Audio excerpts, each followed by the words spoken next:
So we're so excited to have Chipper Wichman with us here today. We wish that he could be with us in person, but we're really happy to have him here virtually, like 6 hours behind in Hawaii.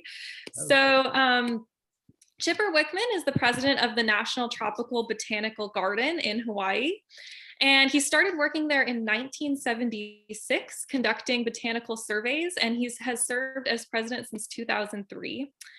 And one of Chipper's greatest accomplishments is the creation of the 1,000-acre award-winning Limahuli Garden and Preserve, where he and his wife, Haoli, developed a biocultural management program based on traditional Ahapua practices and knowledge. Limahuli Valley is the second most biodiverse valley in the entire archipelago. So from 2011 to 2014, Chipper led the effort to create the Hawaii Strategy for Plant Conservation as a regional framework for the implementation of the Global Strategy for Plant Conservation. He's become a globally recognized leader and was instrumental in leading the effort that successfully brought the IUCN World Conservation Congress to Hawaii in 2016, where he gave the closing speech to the 10,000 delegates from 192 countries. Under his leadership, the National Tropical Botanical Garden has developed 3 strategic plans, which have chartered a course for increased global leadership to address the grand challenges the world is facing in the 21st century. This garden is now a recognized leader in biodiscovery in the Pacific and is leading the effort to red list species with the IUCN and is a leader in the international effort to implement the global strategy for plant conservation. So, as you can see, Chipper is very qualified to talk about the topic today, which is climate change and how his garden, the National Tropical Botanical Garden, has responded to impacts of climate change in Hawaii. So we're really excited to have him here. And the theme of tonight's lecture, since it is the annual Frank and Lucina Hoke Lecture, is Great American Gardens. So today we are going to focus on one great American garden, which is the National Tropical Botanical Garden. And it'll be really interesting to hear about a garden on an island on the opposite end of the country. So thank you for being here, Chipper. Thank you to everyone who's in attendance in the audience. And Tim Boland, our director, is going to say a few words about Frank and Lucina Hoke, who this lecture is in honor of tonight. Well, thanks, Liz, and especially thanks, Chipper, for joining us virtually. And you know, your garden is emblematic of plant conservation and at its finest, and it brings such a qualitative edge to a place that has such great diversity. So we're so very fortunate that you're there and all your good work. And, you know, the theme tonight also resonates and would resonate with Frank and Lucina Hoke and the Hoke family. They have been involved with conservation on many levels for many years. They've been involved with the OTS and also Woods Hole here nearby in conservation, particularly marine biology. But Frank and Lucina Hoke were early supporters of Polly Hill at the very origins of our beginnings in 1998. David Smith, our co-founder, asked Frank Hoke at that time to become our first chairman of the board. So that was one of David's great things he did, was to bring, you know, a really great founding board together. And he knew that Polly and Julian Hill had been close with Frank and Lucina, but he also knew their dedication to science. So they're pictured here together. Frank passed away in 2007, but before that, Lucina had joined our board in 2005. And if you go to the next slide, I can show you. So this kind of sums it up a little bit, the history, which I've just kind of gone over. But for the most part, it all starts with passionate people. They've been here since the very beginning. And Chipper knows of the great biologist, Peter Raven. They were responsible for hosting Peter in 2005. And that was a big deal because it was shortly after that that we added plant conservation to our mission statement. We are an island. We have a finite border. We're only 100 square miles, and we have a lot of challenges being an island: habitat fragmentation, invasive plants. rarity and protecting it. So if you go to the next slide, one of the things we did and what they always wanted to do is for Polly Hill, their good friend, is to actually have a growing facility. So in 2006, they funded the very first nursery that we had, the greenhouse on the left and the shade house, and then kind of a nursery holding area where we could grow plants from seed, wild collected, either on the island for our native plant restoration and pollination gardens, and also plants in the wild. You brought up the red listed plants, and we're interested in saving red listed plants. That goes with North American oaks and a certain group of plants called Stewardias, where a couple are endangered, native Stewardias in a few of the states that they occur in. And this is 2006, and this facility has really grown. If you could go to the next slide, you can see it's very active. I don't know how many plants we have in production, so the plant recorder does, but it's been the hub of both our restoration plants, our collections plants, and this was funded through the efforts of Frank and Lucina Hoke and their family, Daphne Hoke and John Cunningham, and other members of their families are still supportive today. If we go to the next slide, this is one thing that we've been doing this year, and we've been doing it for a few years, is native plugs for pollinators. Each year we lose a significant percentage of natural areas to homes, new homes, which is a real issue here. So homeowners have asked us to respond, and we have, by growing these plants and these plugs. If you go to the next slide, we have about 40 species on average, including herbaceous plants and woody plants that we propagate from native plants on the island. This year, this MV Wild Type program, we produce plugs and put them in these boxes, like a garden in a box, if you will.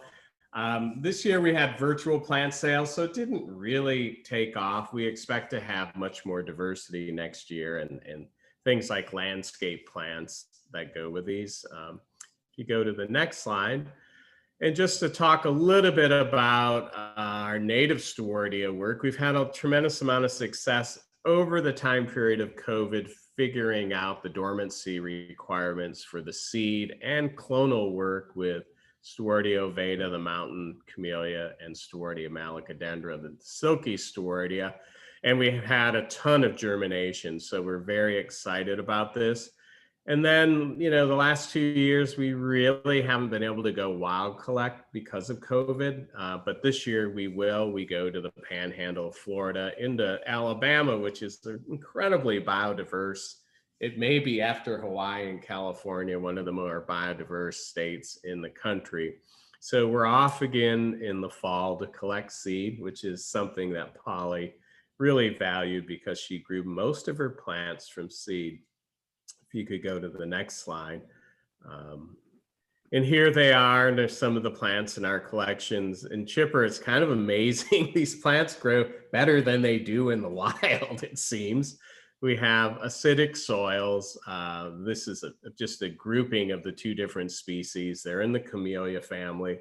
They're very beautiful. They're very difficult to grow, but it seems like now, after 19 years of working with these plants, we're getting closer to being able to overwinter them and grow them and get them in gardens, and also protect them ex situ in our collection. So anyway, I wanted to just stress this type of work because it's this work, the plant conservation work of growing plants and saving them from extinction. That is what we're all about and what your garden's about. So I think that's my last slide, is it? Yep. And anyway, I'm just pleased again for the support of the Hope family, and we're really thrilled for your talk, Chipper. And thank you for allowing me this brief interlude between your talk and let's get going. Thanks again.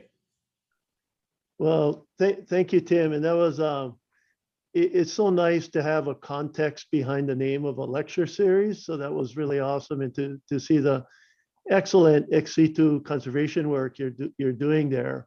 And yeah, some of these species take time. 19 years is not that unusual with some of the species we're working with also in Hawaii.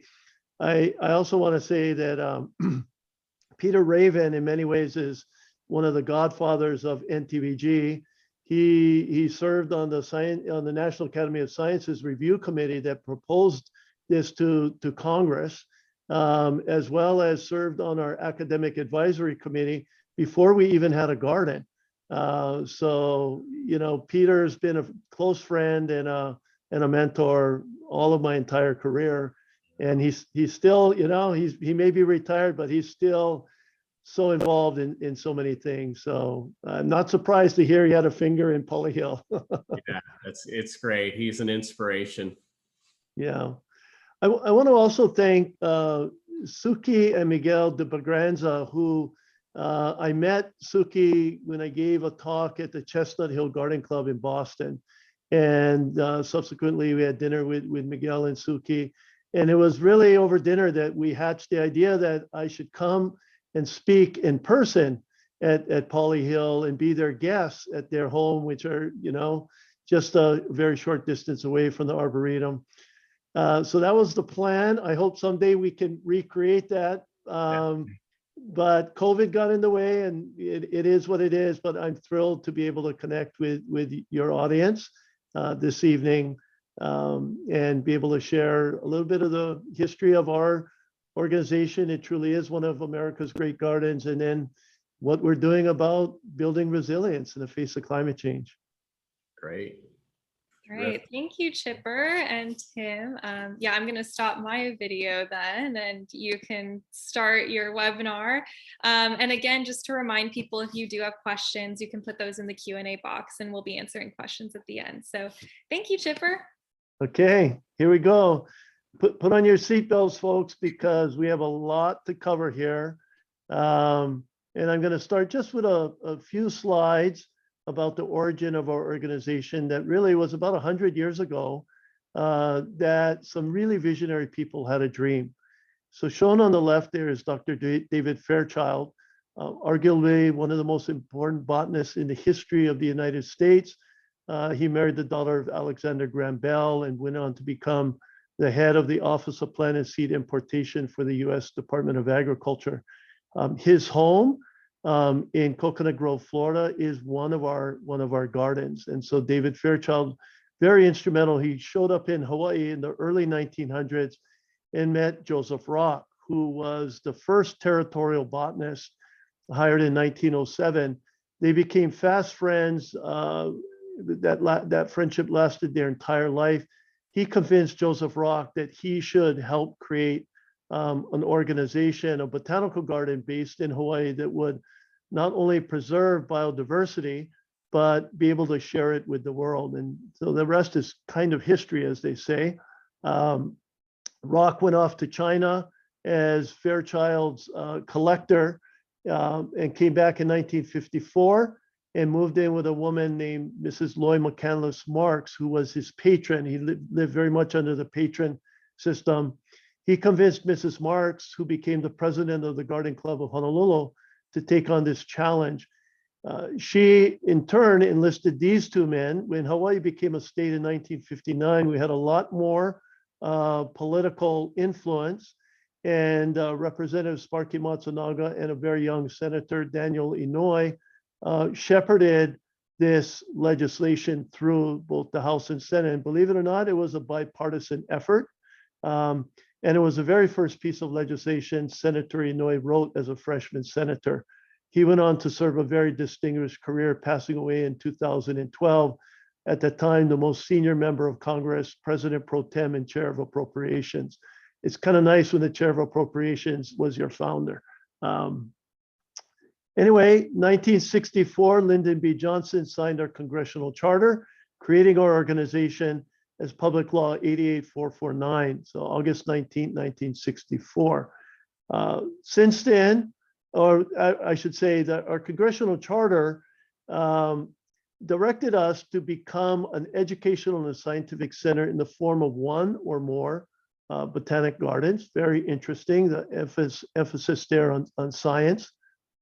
Become a resource in tropical horticulture and botany to preserve tropical plant diversity of the United States and the tropical world, to build library, herbarium, and research facilities.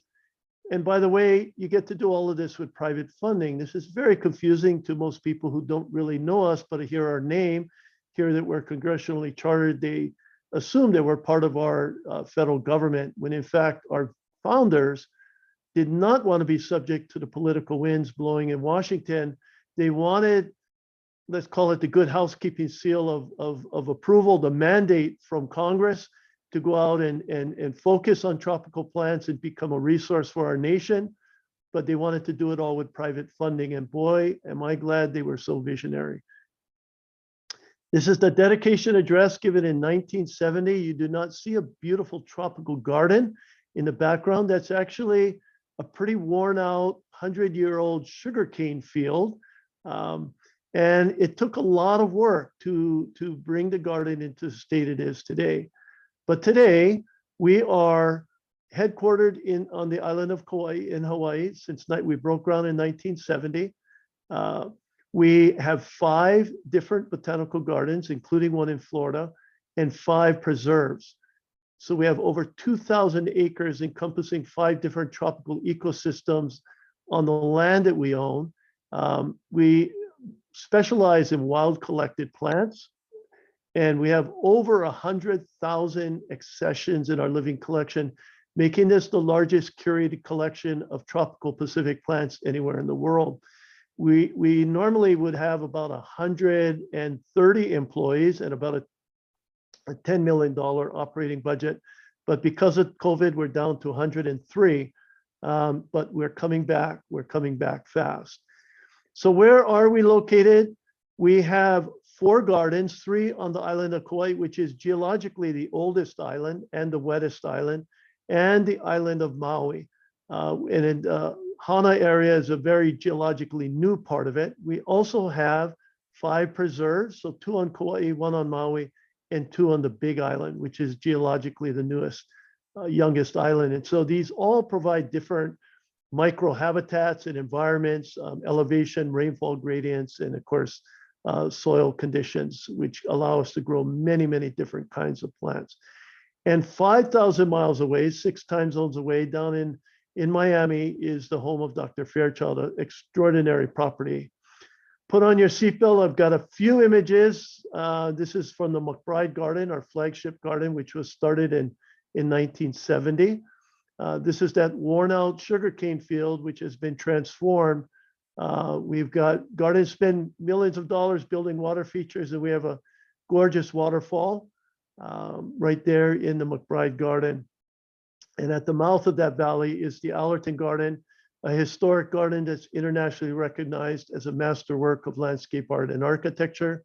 This was the home of John and Robert Allerton, who initially gave us $1 million in 1969 and bought the Lowai Valley if we headquartered the organization on the island of Kauai. So obviously we said yes, and their home is now one of our 5 gardens. Just magnificent, magnificent architecture and trees. This is a Ficus macrophylla with serpentine roots that are, they look alive when you're there. They look like giant serpents on the surface of the ground. Moving to the north shore of Kauai, we have the 1,000-acre Limahuli Garden and Preserve that Liz talked about when she made my introduction.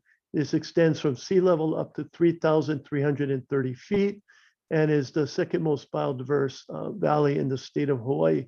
This is what it looks like up in the preserve, where we have a ungulate and goat-proof fence running through it, enclosing the entire 400-acre area there. It's also home to ancient agricultural sites, these terraces being over 1,000 years old. On the left, mountains that rise dramatically to 1,500 feet directly from the valley floor, and endemic species like this hibiscus that I discovered in 1977 and is endemic only to that valley. It's the only place in the world that it grows. Moving to the island of Maui, you can see the fresh lava in that area. This is Kahanu Garden, and it's about 300 acres in size. It's an extraordinary place in front of an ancient temple, the largest archaeological construction project in all of Polynesia. And here's a traditional haleva'a or canoe house that has been reconstructed on that site. So, and that temple is the size of 3 football fields, terraced with rocks that were carried over a human chain that was 7 miles long from the town of Hana. So really spectacular properties. In Florida, which is just a stone's throw away, relatively speaking, from Martha's Vineyard down the coast, is the home of David Fairchild. We call it the Kampong, a very strong Indonesian influence. For those of you that don't know Dr. Fairchild, I encourage you to talk to Suki because they have a strong family connection. In fact, David Fairchild was the godfather to her sister. So they're very familiar with this property, and I believe even were in residence there for a period of time. This is the oldest building still on its original foundation in Dade County, and where Dr. Fairchild had his lab. And it's an incredibly beautiful garden focusing on tropical flowering trees and tropical fruits. So what do we do with all these extraordinary properties? The mission of the garden is to enrich life through discovery, scientific research, conservation, and education.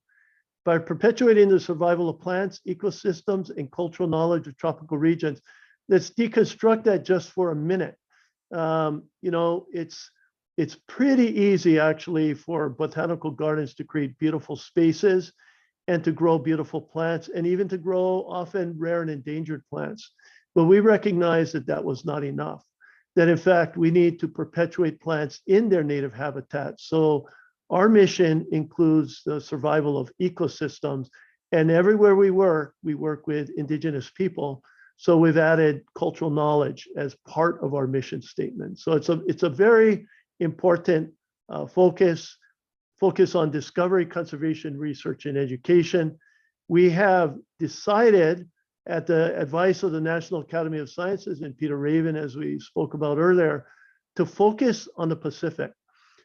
Botanic gardens and institutions and museums have been working in the neotropics and the old world tropics for centuries, but nobody was working in the Pacific. And islands are engines of evolution. They're also at the cutting edge of impacts like climate change, invasive species, and others. So this map shows the areas in the Pacific where we have had decades-long field work and seminal publications defining the flora of Oceania. We currently manage over 165 federally listed endangered species and another 300 species of conservation concern. So these are federal designations. So that's almost 500 of the rarest plants on our planet are under our care at the garden. We have an active herbarium with over 90,000 specimens and over 14 million seeds of the rarest plants in the world in our seed conservation lab. This is actually a screenshot from our strategic plan, which brings in part of that cultural knowledge, cultural importance. We have found that the sweet spot in effective conservation is when you can merge indigenous knowledge with the best science in the world and community participation. And so this Hawaiian proverb, I ola oi, I ola mako ne, really captures the importance of the work that we do. My life is dependent upon yours and your life is dependent upon mine. If we are unable to save our world's biodiversity, the biodiversity on our planet, we as a species will in fact suffer. So we believe that our work is in fact the science of survival. But my talk today, so that's a little bit about the background of the garden. And today I'm really going to focus in on this idea of climate change and how do you prepare and build resilience to it, because we've had a massive wake-up call to the impacts of climate change. This definition comes from NASA, and that the main cause of climate change is human induced. It's people burning fossil fuels and converting land from forest to agriculture. And one of the big fingerprints of climate change are extreme weather events. So here you can see fire, drought, intense storms. Look at that one approaching. That's approaching right off of the Kampong right there. That's from the NASA website. Are really some of the things we think about. California last year had an unprecedented fire season with images like this that were absolutely surreal, that were capturing the nation's attention. And again, California is burning this summer. Then a few months later, Texas had an extreme ice storm. Again, unprecedented conditions in Texas. These images are almost unbelievable. And just, this is a headline from a couple of days ago, that the 2021 heat wave is now the deadliest weather-related event in Washington history. This is Washington State. It just seems to be never ending. And yet it's going to get worse if we can't get a handle on climate change. Well, how does that manifest itself in the tropics? I like to call this, hurricanes and rain bombs. And welcome to the tropics. So this image here was from August of 2017. That's the first time since humans have been accurately recording hurricanes in the Pacific, that we had 3 active hurricanes in the Central Pacific, all headed toward the Hawaiian Islands. And just the next month, Hurricane Irma went right over the Kampong, our garden in Miami. This was a very slow moving storm. It wasn't a Category 5 storm, but it had winds of over 100 miles an hour that sat on top of our garden for 12 hours.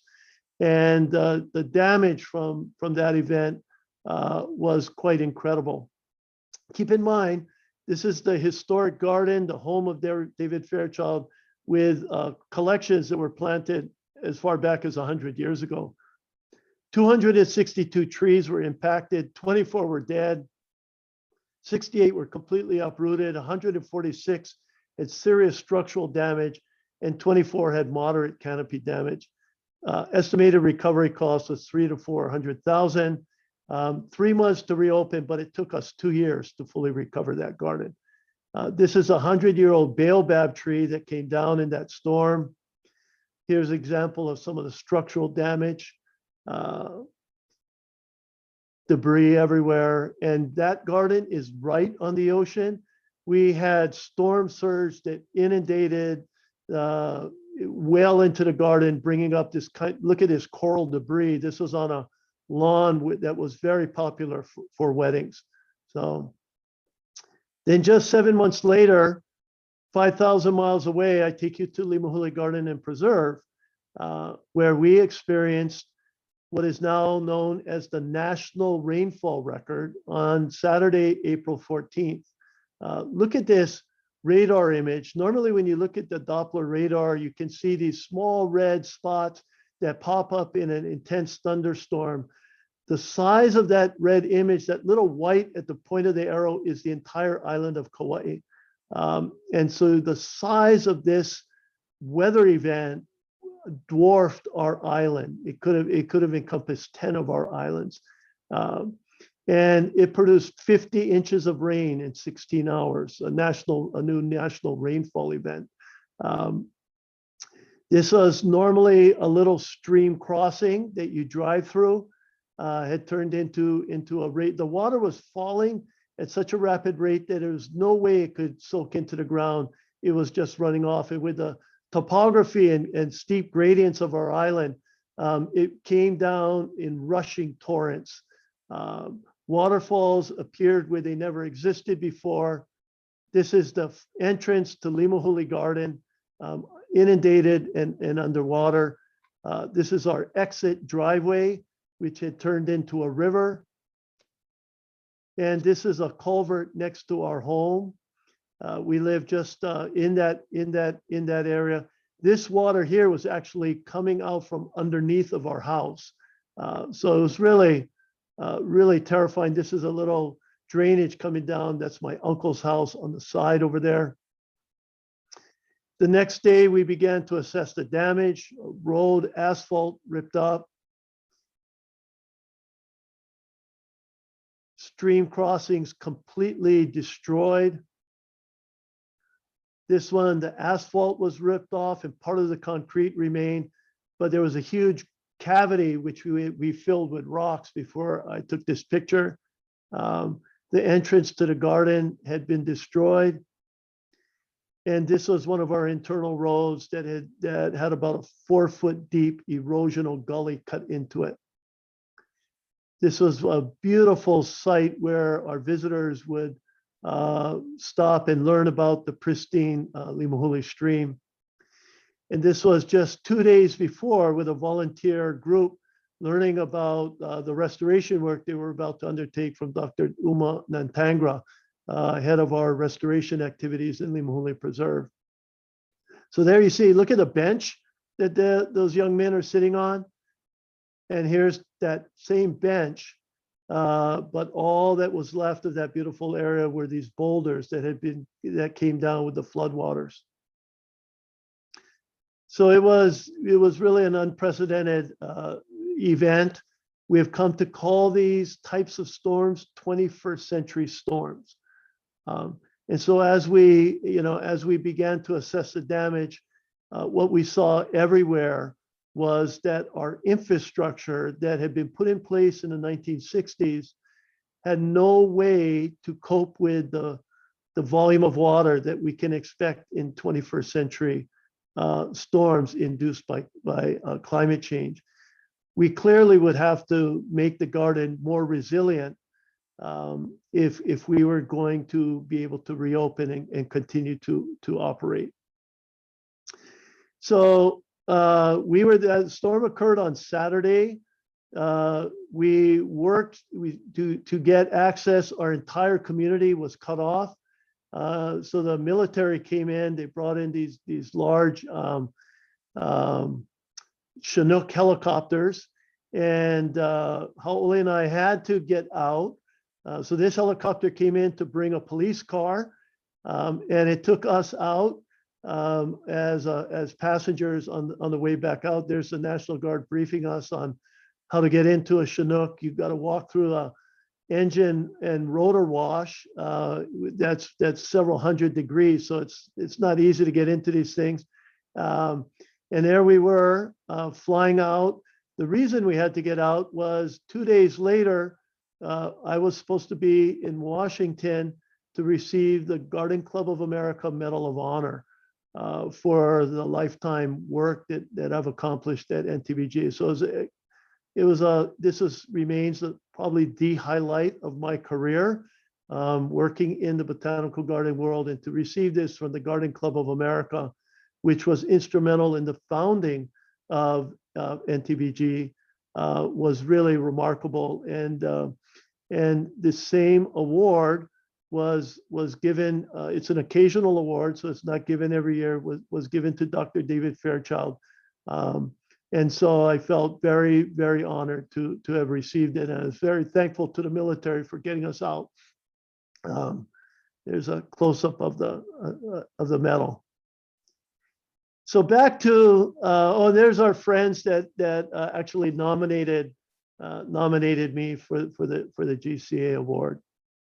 So obviously I have a dear spot in my heart for Arboretum and Botanic Gardens, and also for the volunteers that make those organizations exist. Well, here's the reality of what we came back to. This is our community being cut off by a number of landslides. This was a particularly huge one that took out most of the 2-lane road that came down and went right down all the way to the ocean. So we had to go and get special permits to be able to go into that area via convoy led by the National Guard. So for the next 14 months, we had the ultimate gated community guarded by the National Guard with very, very limited access.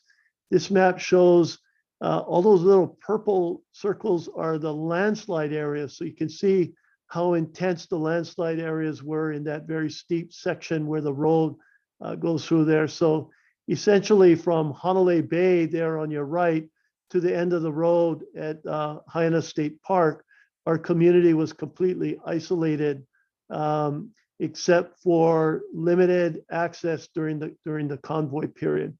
So what do? We estimated we had about $1 million of damage to our garden. And we didn't have an operating surplus to be able to fund that. But the response from the community was unprecedented. We had over 600 individual donors, many of whom I had never even heard of before, going online and making donations to help us recover, totaling over $300,000. I mean, we had some people who gave $5,000, $10,000, but many of them were $100, $50 donations, just so heartfelt from these individuals. Over $400,000 of funding from donations, nearly $500,000 from the state of Hawaii, and only $10,000 from FEMA. So this really shows you cannot depend on our federal government to come to your rescue as in the botanic garden business. It's really going to be up to you and your supporters to be able to fund these improvements.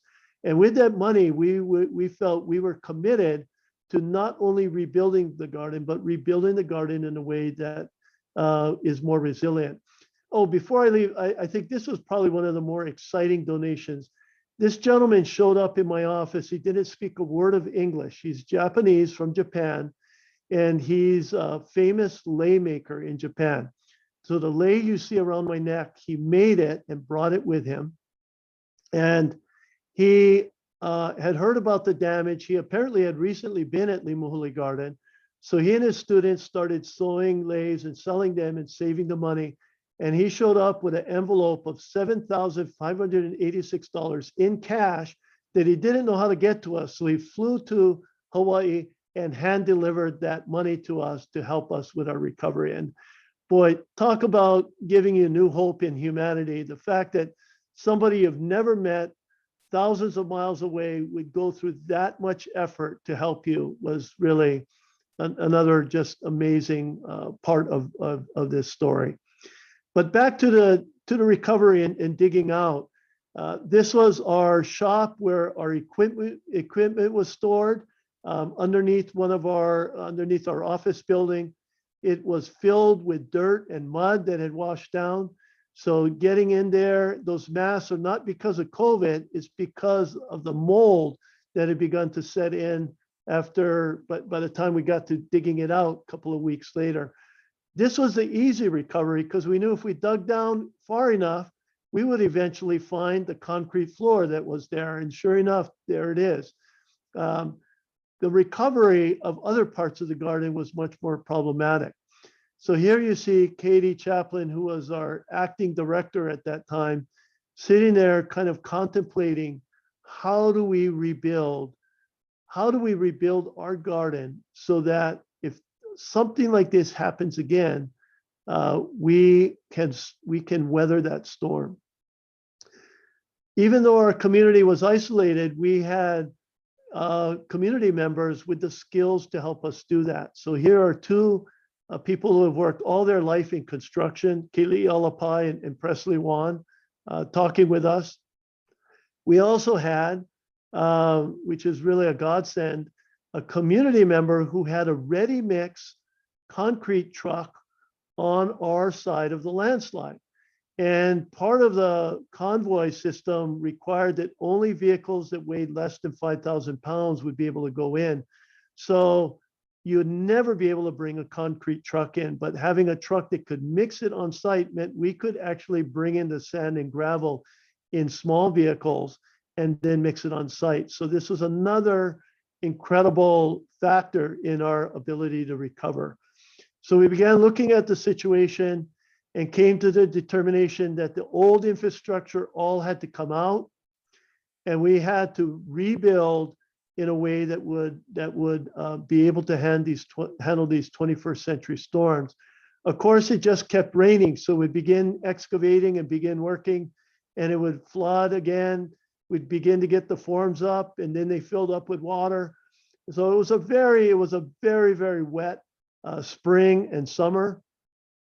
But eventually we persevered, and we were able to rebuild the infrastructure. So here, what you see is a 4 by 6 foot square box culvert that replaced 3 24-inch culverts. The idea here is that you've got an opening that's large enough that allow rocks to be able to flow right through it without clogging up the actual culverts, which is what resulted in so much of the damage to our gardens. We also had an intern working for us at that time who had just been accepted into a full ride scholarship at Harvard in landscape architecture. And he helped us design an interpretive recovery plan that would memorialize the flow of the water and the rocks. And you'll get to see that. So here we are beginning to rebuild this area, and that white spray paint you see there is where stairs are going to be built. And so there's the before and there's the after. And so you see the rocks embedded in the grass. They're memorializing the path of the water and the new steps going down to these terraces, all landscaped with native species. All of this was done completely in-house by our employees. So we're very proud of this effort. Moving a little bit further up in the garden, this is the forest walk culverts that had to come out. And this culvert was put in August. Remember, our flood was in April, end of April, middle of April. And we had just finished this concrete pour. And literally just the forms were still up when Hurricane Lane put the entire state of Hawaii under hurricane watch. They were forecasting it to make a 90-degree left-hand turn just before it hit the central island of Oahu, where our capital is. And in fact, it followed that path, but it brought a cloud of moisture behind it that was very destructive. So the crew, with less than 24 hours to spare, ran back up there and finished the head wall around the culvert. Otherwise, it would have washed that whole thing out. So this was really heroic from them. And they just got this done in the nick of time when Hurricane Lane arrived. Another 30 inches of rain in 48 hours. It was just like deja vu with the April flood event. And in fact, you know, in any other time, this would have been an all-time record. But it was really the trial by fire, the test for the infrastructure that we were putting in. And there's Katie and another one of her co-workers standing on that slab, and it was working exactly as we had planned. And there's that bulks culvert. The form wood was still up on it, but it was handling all of the water that was coming down. And you could hear the boulders flowing down through that culvert opening and down into the raging stream below it. The next day, this is what it looked like. You can see the rocks that would have clogged up a normal culvert were able to flow directly through it. So being able to think about and plan your infrastructure to be able to accommodate these kinds of storm events was a critical part of our resilience plan. The entrance to the garden, here we are pouring more concrete to be able to make that resilient. You see this as a reoccurring theme, taking our dirt and gravel roads and hardening them with concrete and channeling the water into drainage systems that are designed and capable of handling the volume of water that we experience in these huge tropical rain events. So it was a challenge doing all of this. Those slides made it look really easy, but the convoy access for 14 months was very, very difficult. Open only for an hour at a time, 3 times during the day. was quite a challenge threading your way through the reconstruction of the road. These next few slides are really to give kudos to the Department of Transportation that came in and took what looked like an impossible fixed job with this sheer landslide, a sheer cliff right above the ocean. And you can see that rock wall at the bottom of this picture literally has its foundation in the beach, and how they built back up from there to support the road again. And then they began clearing the hillside and putting in 700 soil nails into the hillside. And there you can see the soil nails that are going in, and eventually covering it with a ground cloth and Tevic wire mesh. So here's the convoy road with construction happening on both sides. There's the road once the repairs were complete, and there's the road, what it looked like after it reopened on June 17th. If you had asked me if they could have done this right after the flood event in 2018, I would have told you I could not even envision how they did it. So it's really a remarkable feat of engineering. So as the sun sets on that project, I want to cover a few other things that we're working on to build resilience in the face of climate change. So we believe very strongly that we as an organization have to walk the walk. We have to lead the way. So in 2008, we designed and built the first LEED certified building on the island of Kauai. It's a LEED Gold Botanical Research Center named after my grandmother, Juliet Rice Wichman. And this is a 20,000 square foot building that holds our seed conservation lab, our herbarium, and our rare book library. But we felt it was important to demonstrate our commitment to reducing our carbon footprint and being able to demonstrate leadership in construction. So this is a very, very important project. It's a hurricane-proof building, which is part of our resilience to these 21st century storms. This slide, I won't go into all of the detail, but it shows some of the green features, including an integrated photovoltaic system integrated into the roofing membrane that generates the energy for the building. It catches and recycles all of the water that falls on it. It uses biomimicry and built around these structural trees. It's really an extraordinary facility, and I invite all of you to come and visit it. And this year, we're embarking on an equally ambitious project to take our national headquarters campus completely off grid and make it a net zero facility. And so we're currently in the process of doing an industrial investment grade energy audit, which actually starts today, and designing the photovoltaic systems and Tesla battery installations that will allow us to make our campus net zero. Additionally, sequestration of carbon is a very important part of our strategy. And breadfruit is a truly tropical tree. We have the world's largest collection, over 150 cultivars. It's also a superfood. And so we originally assembled it to conserve this species and prevent it from going extinct. Its tetraploid, its chromosome makeup prevents it from having viable seeds. So it's dependent upon man for its continued survival. This was a primary plant for oceanic people for over 4,000 years.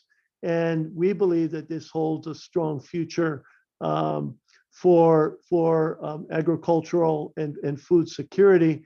It took us 15 years to work on the research to be able to use micropropagation as a tool for conserving this unique species, as well as sharing it with the world. So today, from a single tree, actually from a single apical meristem on a tree, a growing tip, we can produce 100, 100,000, or 1 million breadfruit trees and share them with different places in the world.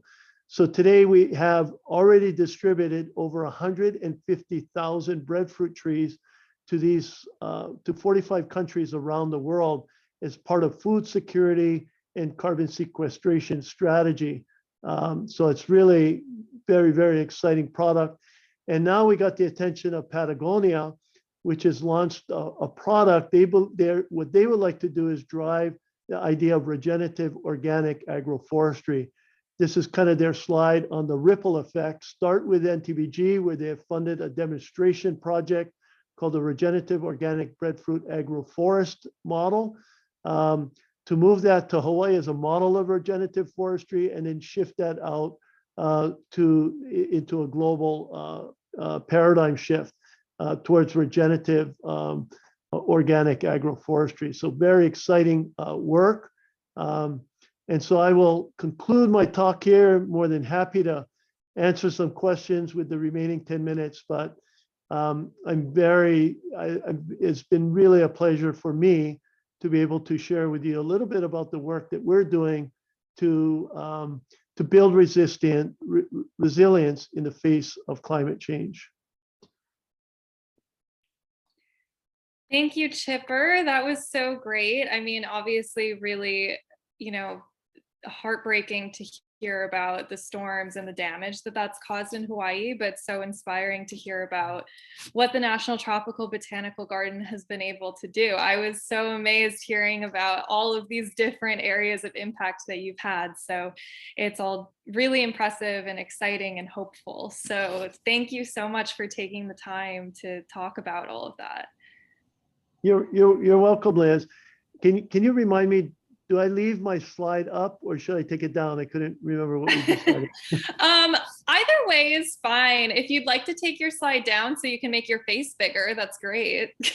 Okay, let me see how to do that here. Stop share. There we go. It's nice when technology works like it's supposed to. And so, yeah, we'll take a few minutes to answer some questions. So if anyone has questions, you can put them in the Q&A box and I'll read them off for Chipper. So I wanted to start just like one question I kind of had. It seems like you have so many different projects for dealing with different issues affected by climate change, and I'm sort of wondering, like, are there any like new initiatives kind of coming up, or like initiatives that you would like to see happen in the future? Is like there anything that you're working toward? Yeah, well, I mean, one of the exciting ones, which I just briefly mentioned, is trying to demonstrate our commitment to reducing our carbon footprint by creating our national headquarters as a net zero project. And so that's a big one. And it's, it's going to be a multi-million-dollar project. But in addition to that, our donors, so we have in our donor structure, we have what are called fellows, which are high-level donors, and our fellows wanted to get involved in this too. So they actually raised money for each of our 5 gardens to be able to do something similar on a smaller scale. And so it's very exciting to see, smaller projects actually beginning at all of our branch gardens, and in terms of renewable energy, or actually our garden in Florida, they already are very energy resilient, but their issue is water. And so they're going to be working on water security and water conservation as part of their, as part of their initiative. So those are really exciting. But I also want to emphasize, in addition to reducing our carbon footprint, being able to help promote carbon sequestration and food security at the same time through this global breadfruit initiative. That's like such a super exciting project to be involved with. And we are also creating these microeconomic opportunities. So these communities that we're distributing breadfruit to are not just getting food, but they're getting a product that they can use in barter or to create little, for sale. There's a old proverb, they say, if you want to help somebody, don't give them a fish, teach them how to fish. Well, a breadfruit tree will feed a family for 30 years, and it doesn't require any harvesting and replanting of the soil. So it preserves soil structure. And so these are really exciting initiatives to be involved with. Yeah, that's so cool and exciting. All right, so the next question is, are you exploring different species that could be more resilient to climate impact, such as drought, wind, or saltwater tolerance, especially in relation to food security? Boy, that was a tee up for my another answer Yeah, to the the breadfruit. breadfruit. So actually the main one we're working with right now is breadfruit in those terms. And I think I mentioned this, but breadfruit originated in the earliest voyages of the initial people to explore and colonize Oceania 4,000 years ago. And many of the islands that they brought these plants to live on were small atolls. So if you think of an atoll, it's basically a desert island with very little or no fresh water, no high mountains, sandy soil, high saline conditions. And so in our global breadfruit collection of 150 different cultivars, we have plants that are actually ideally suited for desert conditions, high saline conditions. We're actually experimenting with those cultivars right now in Kenya to be able to see how they can handle drought-resistant conditions on the African continent. So breadfruit, we're doing a lot of that kind of exploratory work right now. We're really trying to find the extreme environmental parameters under which it can grow. The one thing we've come to realize, it's truly tropical. If it gets down into the 40s, it's not going to be happy, and in fact, it'll die. So it can handle some elevation in the tropics. We've got some growing in Honduras up at about 3,000 feet elevation, but the environmental parameters around breadfruit is part of our research right now. But we're also doing that also with other crop plants that we have in our collections at the moment. Great. So another question is, do you have any recommendations for smaller organizations that might not have the funding to have the kind of infrastructure that you've built at your garden, ways to build resilience in a smaller scale? Yeah, well, yeah, I do appreciate that question. I think everything needs to be in scale to the size of that organization. But I would also, my experience with raising money is that donors respond to vision and leadership much more than crisis. And so, in the examples I gave you, if we had taken that money and just put it back the way it was, and then it was destroyed, a few months later, or this year in March, we had severe storms again, that would have not been the right thing to do. But donors will respond to vision and leadership. So I would encourage you to think big. You may not have the fundraising resources, but if you really believe that what you need to do, let's just say you're thinking 100,000 is like the maximum I can raise for our organization, but I really need $1 million to do this visionary infrastructure. Don't lower your bar. Think high and look outside of that. There are more and more government programs right now. One of the things I uncovered actually working with FEMA after that flood event was they gave us only $10,000 out of $1 million recovery, but they did offer to our county several $1 million to come in and design a resilient, because what they want to get away from is coming in and keeping recovering. They will actually provide funding to build resilience into communities. And so there are many different sources of money that I think you're going to be able to access if you think big, if you think visionary, and take advantage of this. The world right now is really waking. Look at what's just happening in Europe. I mean, the world is waking up to the fact that these extreme weather events are part of the new normal. We need to prepare for that. Great, So, thank you. Yeah, go for it. Thank you, Chipper. So if you have any more questions in the next couple of minutes, if you want to put them in the Q&A, I'll just read one of the comments in the chat. Thank you so much for this talk. Amazing to see what you faced after the 50 inches of rain, that you and that you estimated the cost to recover would be $1 million only. Great to see these initiatives to show that there are alternatives to cutting forests, plant them, save the climate, and gain economic security as well.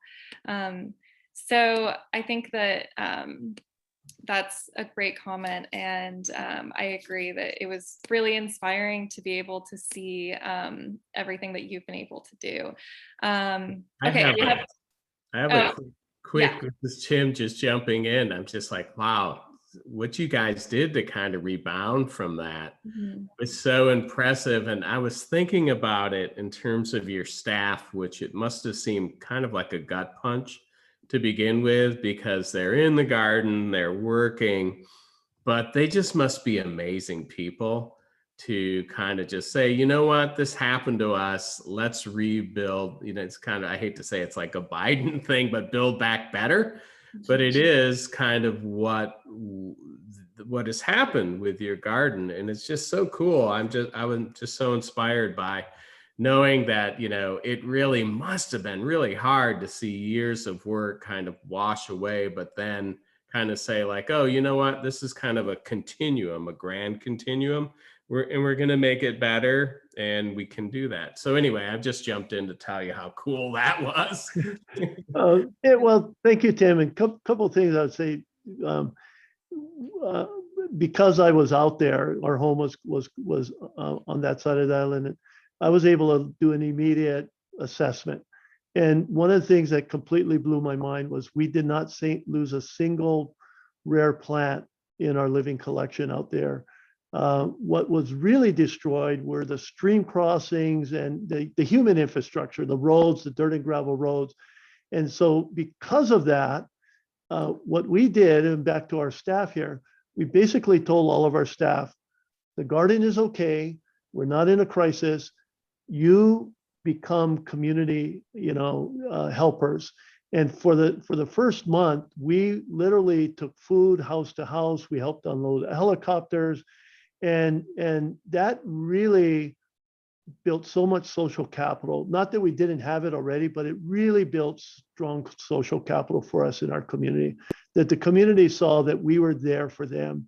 And I just want to emphasize, you can be a large garden, a small garden, but you will never succeed if you don't have support of your community. So building those community relations, it also really created a lot of great self-esteem within our staff. They knew that they were doing the right thing. And then every time they went out in the community, they were like heroes, right? Oh, there's a guy that brought us dinner, or brought us food, or helped us move our, water damaged couch out and get it into a truck. And ultimately, it was the staff together that we said, let's not just rebuild what we have. Let's do this. Let's rebuild better. So yeah, they are amazing people. That's great.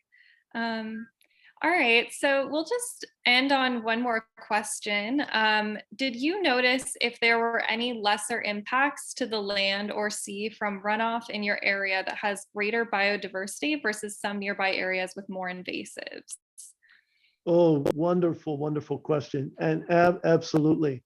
So what we give you a little bit more context for this. We do a lot of survey work. So we're constantly out around the island, around the state, around the Pacific, doing survey work, doing transit work, looking for new species, et cetera. And one of the things that we saw, which was really, it was kind of, we thought, intuitive, but it was really made very evident by these huge rain events, was that the areas that suffered from the landslides were the areas that were alien species dominated. In the areas where you had intact native ecosystems, they were actually much more resilient to the volume of water. And that's because native systems in Hawaii are really, they were climatic ecosystems with all kinds of diversity. So you didn't have just a canopy, you had a canopy, a mid-level, and an understory, which meant that the soil, the physical impact of the rain was not just hitting the soil, it was hitting the plants and running off, and as compared to alien dominated systems. So that was a really important lesson. And we're now working with the US Department of Agriculture. We got a several $100,000 grant to actually look at how to stabilize some of these landslide areas and recolonize them with native species, because they're recognizing that's going to be the best way to make these slopes stable in the future. That's really great. Well, thank you so much, Chipper. Thank you for answering all these questions, and thank you for taking the time to talk about your really inspiring work at your garden.